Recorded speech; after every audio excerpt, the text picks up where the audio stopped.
Howdy folks, and welcome back to the channel, welcome back to another tutorial of War in the East 2.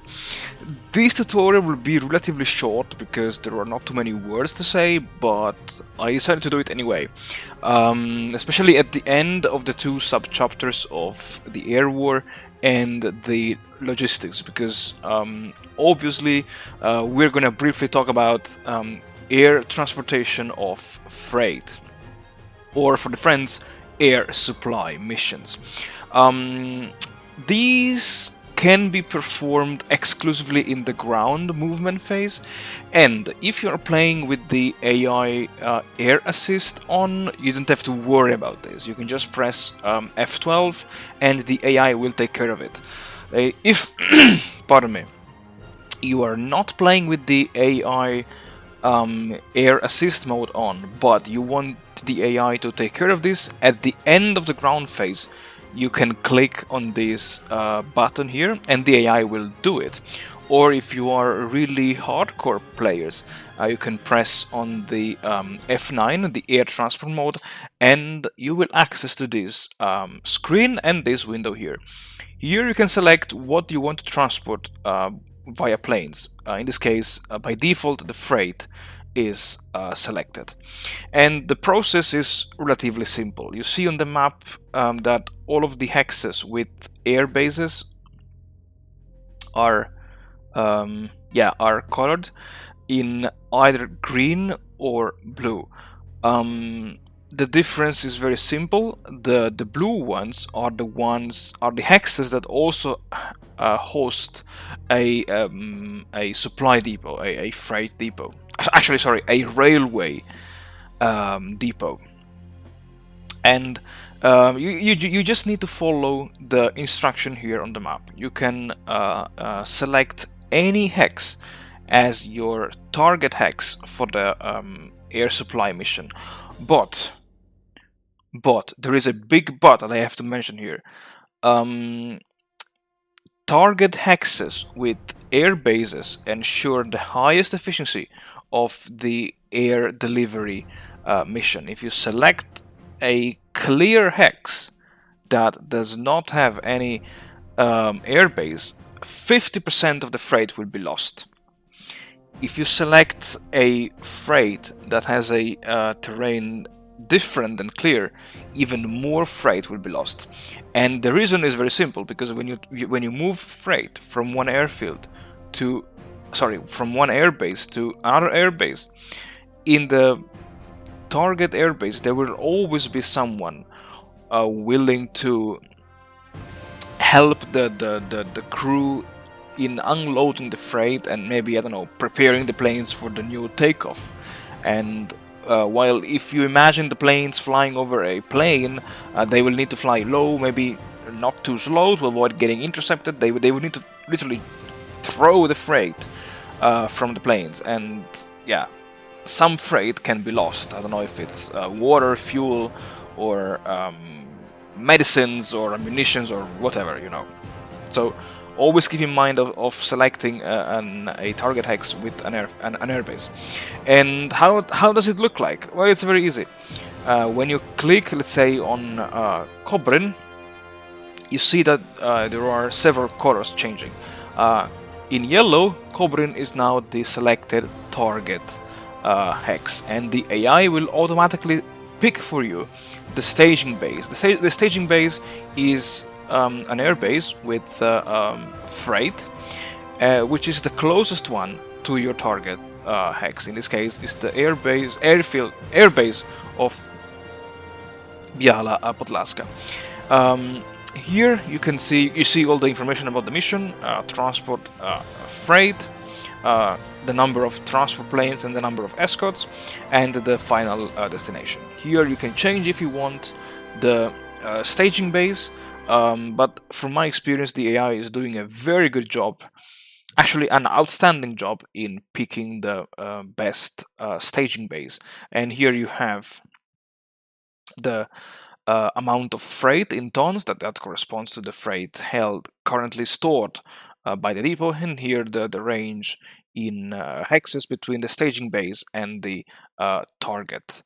You can of course, you can change here the staging base, and you will see here the same colors that apply to the air bases. Green is because um,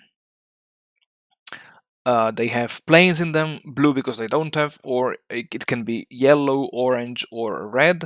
If any of the air bases, like let me see if yeah, if any of the air bases do have like a lack of anything, like in this case ammunition, supplies, and manpower. So always leave this job to the AI because it's doing already an outstanding job.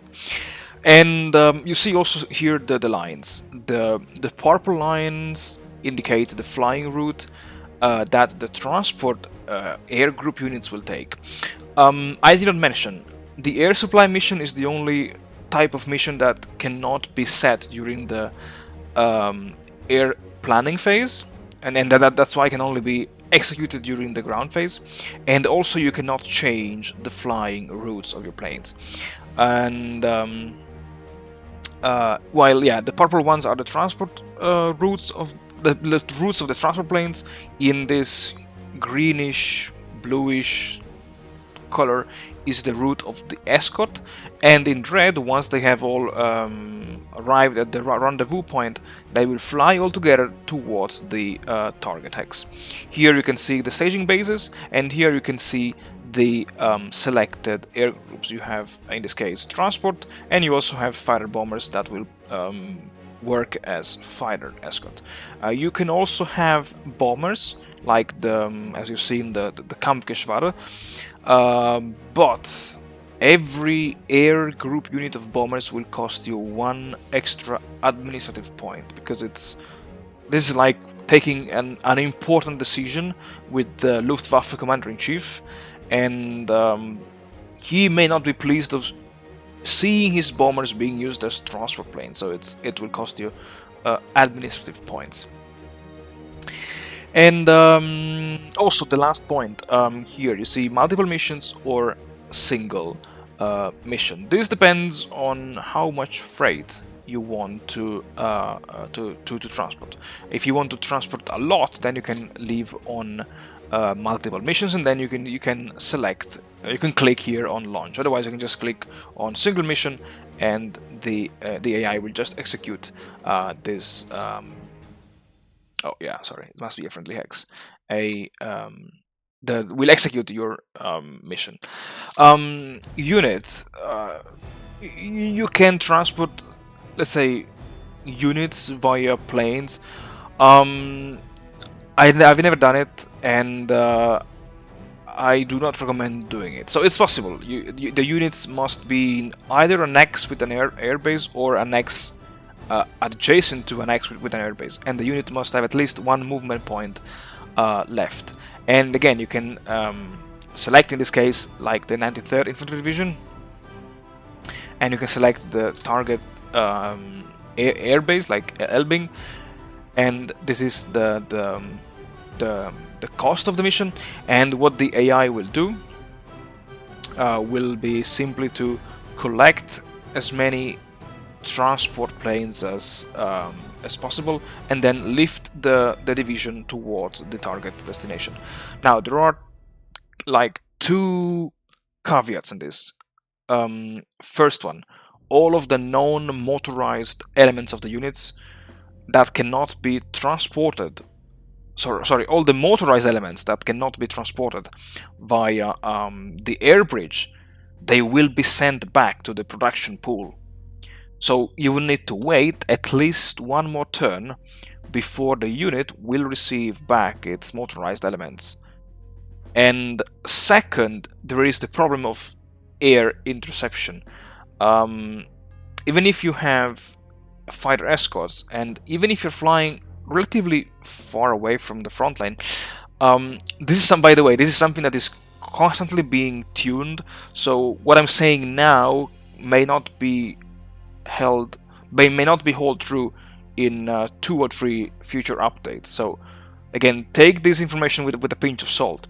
But enemy planes can intercept your transports, and it's incredibly risky to lose your transport planes lifting one of your divisions from the second line to the, let's say, rear guard of the main line of contact.